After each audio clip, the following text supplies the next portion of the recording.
I think when people think of me, they think of me as the guy that gets things done. People tell me that I appear to be cool and relaxed all the time, but I'm a storm inside. The thing that gets me the most unglued is when somebody mistreats one of my customers. Send me a high bill for doing a lousy job. Yeah, you'll be hearing from me. I can be that guy that's barking and complaining. I mean, I've had. I would say that most of the tenants that I deal with, I mentioned that I go and visit with the tenants in the buildings. I would say that most of the time I have excellent relationships with them, and they're glad to hear from me. They call me. They share stories with me. We share stories back and forth with each other. And, I try to build relationships with them, and I pride myself on doing a good job with that.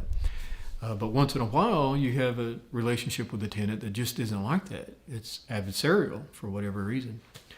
And that's okay. I mean, you can't be everybody's friend.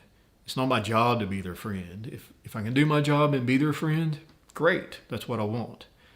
But if doing my job requires that we're not friends, I have to be okay with that. I don't work primarily for the tenant. I work for the landlord. So I've had conflict with tenants, and sometimes it can get a little barky. It's not what I want, but you can't park in a handicap spot. You just can't do that. And if somebody insists on parking in a handicap spot on a regular basis, I'm going to get a little barky eventually.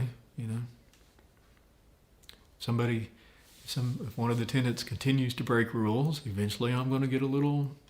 That barky's not a word I typically use, but it's a good descriptive term. I say what has to be said. They're late on their rent. It has to be said.